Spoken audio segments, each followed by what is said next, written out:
अस्सलाम वालेकुम। The smart school class शशम मजमून उर्दू वीडियो सबक 2। हमारे आज के सबक का मौजू है कहानी नवीसी। Class शशम दुरानिया 35 minute. दरकार वसाइल कापी और पेंसिल।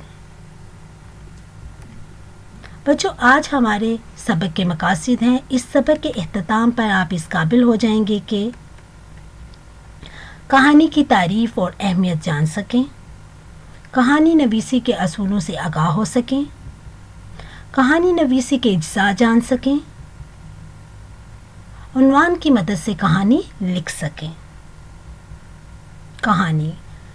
प्यारे बच्चों, कहानी का लफ्ज़ सुनते ही आपके जहन में क्या आता है? कहानी कैसी तहरीर को कहा जाता है? हकीकी और तसव्वुराती वाक़यात का मजमुआ कहानी कहलाता है। कहानी की हमारी ज़िंदगी में बहुत अहमियत है और ये अहमियत ज़माना कदीम से है।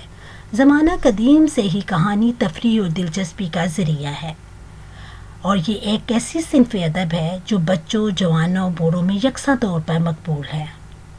हर उम्र के लोग कहानी सुनते हैं और इससे लुत्फ़अंदोज़ होते हैं। इसी तरह बहुत सी कहानियाँ जो हैं वो सबक आमूज़ कहानियाँ होती हैं और हमें अखलाकी सबक देती हैं। कहानियाँ सुनने और सुनाने से क़ुव्वत बयान में भी हवा इज़ाफ़ा होता है। कहानी लिखने के असूल। कहानी लिखने के लिए हमें दर्ज असूलों को मद्देनज़र रखना चाहिए। कहानी का ताल्लुक़ चूँकि गुज़रे हुए ज़माने से होता है, इसलिए कहानी हमेशा सीग़ाए माज़ी में लिखनी चाहिए। कहानी का प्लाट मरबूत होना चाहिए, यानी कहानी लिखते वक्त वाक़यात की तरतीब को कायम रखना चाहिए। आगे की बात पीछे और पीछे की बात आगे नहीं लिखनी चाहिए। कहानी लिखते हुए हमेशा ज़ुबान सादा और रोज़मर्रा के मुताबिक इस्तेमाल करनी चाहिए।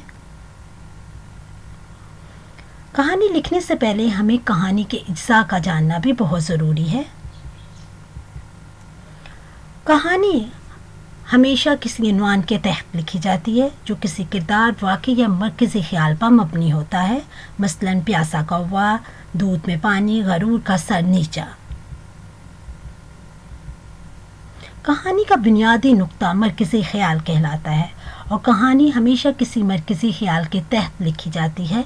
मसलन हमदर्दी करना अच्छी बात है, खुशामद बुरी बुला है।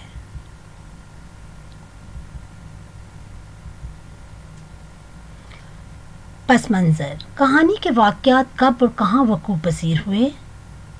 कब से मुराद ये कि ज़माने माज़ी में ये वक़ूअ पज़ीर हुए। कहाँ यानी जंगल, गांव, शहर या किसी भी जगह का नाम आप लिखते हैं। जैसे कहानी का आगाज़ करते हुए आप कहते हैं एक दफ़ा का ज़िक्र है किसी जंगल में या किसी गांव में या किसी शहर में। इस तरह जगह का ज़िक्र किया जाता है।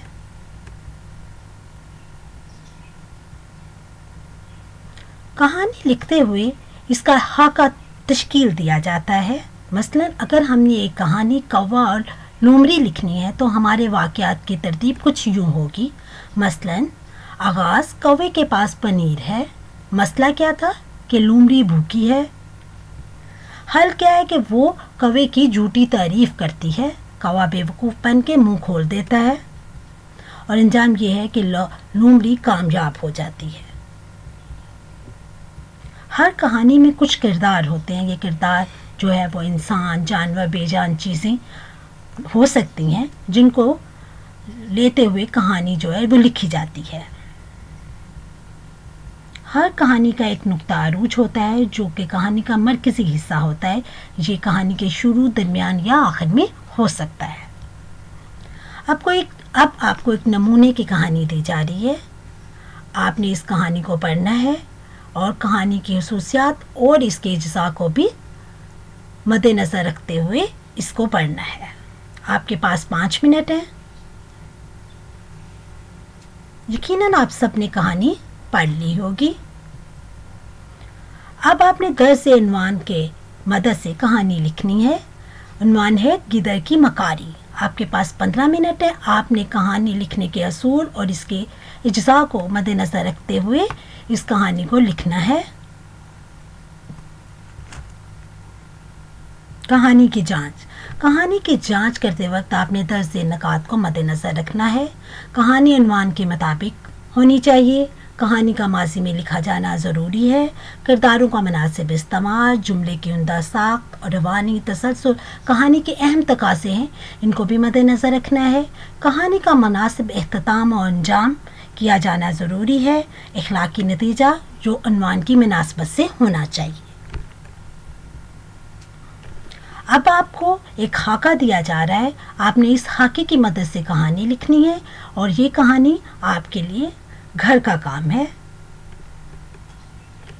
یقیناً آپ نے اس سبق سے کہانی لکھنی سیکھ لی ہوگی. شکریہ. اللہ حافظ.